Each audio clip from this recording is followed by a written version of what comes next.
Good morning and Assalamu alaikum class. It's your English period and I'm your English teacher. Take out your read now and open page number 25. Today we are doing reading of The Wonderful Ant. It's your chapter number 6. First of all, you have to mention CW and short date at the top of your page. Okay, so let's start reading of this page. Tom, come here quickly, cried Mary. Now, Mary said to Tom that come here quickly with quick response or action. Look at this tiny insect crawling across the grass. Mary is saying to Tom, come here and look a tiny insect which is crawling. Crawling means to move on hands and knees, okay, across the grass. It is carrying a crumb of bread which is bigger than itself. Now the Tom is saying to Mary, come and look here a tiny insect which is crawling on the grass, and that insect is carrying a crumb of bread. A crumb means a piece of bread which is bigger than itself, which is the piece of bread is bigger than the size of insect. Okay, it's an ant, replied her brother, and she came over to watch. That was an ant. Have you seen an ant? Yes, we have seen so many ants everywhere. Look here in this picture. There are so many ants here. Look here. It's also an ant. We have seen so many ants everywhere. It's an ant, replied her brother as he came over to watch. I expect he is taking it home for tea. Now, the Tom is saying to Mary that the ant is carrying the piece of bread for tea. Okay. He is very strong for his size, said Mary. Now, Mary said to Tom that the piece is too much bigger or very powerful for the size of ant. Means the ant is very smaller insect, but the piece of bread which she was carrying was bigger than her size. Okay. Oh, yes, replied Tom. An ant can lift and carry loads which are much heavier than himself. I remember a funny thing that happened last summer. Now, the Tom said to Mary that ants are the insect which can carry heavier weight than her weight. Now, the Tom is saying to Mary that I remember an incident which I am telling you of last summer. You know Fred Smith's little dog Spotty. He was barking and running after a rabbit. Suddenly he stopped and began to dig up what he thought was a rabbit burrow. It turned out to be an ant hill instead. Now the Tom said to Mary that do you remember Mr. Fred Smith little dog Spotty? He is telling about an incident of a dog. That dog was of Fred Smith. Okay, the dog name was Spotty.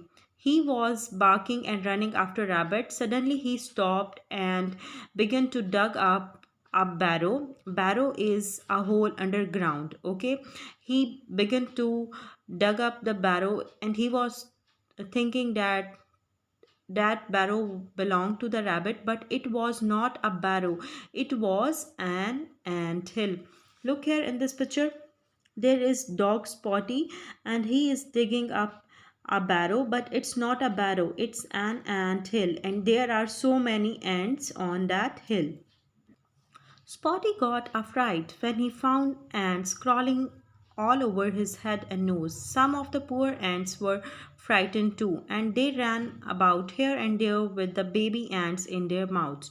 And when the dog began to dig up that hole, the ants were very much scared and they began to move on the body of dog, and dog was also very much frightened or afraid of ants because he was running after a rabbit, but when he saw so many ants he became very much scared. Boys, with the reading of this chapter you will underline every difficult word for dictation. Okay, Silly, replied his sister, do you expect me to believe that? Now the Mary said that, are you mad? How could I believe on your story? You are telling me a false story, okay? It's true, cried Tom. I saw it with my own eyes. I believe you, said a voice behind them. They looked round and saw Uncle Jim. Now, when the Tom was saying to Mary that it was a true story, when the Tom was telling story to Mary, Mary was not believing on Tom. Then they suddenly heard voice, and that was voice of Uncle Jim. And Uncle Jim said that I believe on Tom's story because it is a true story. Okay. Ants are wonderful creatures, said Uncle Jim. Now, Uncle Jim said that ants are very wonderful or amazing kind of creatures. Okay, they are a lesson to us in many ways. Ants are a lesson to us in many ways. They are clean and tidy. Ants are always clean and tidy. Always busy means they never sit free and they always keep doing their work. And never idle means they never sit free but they always keep doing their work. Have you seen that ant can't break their line? They always walk in a line. They have a very good discipline.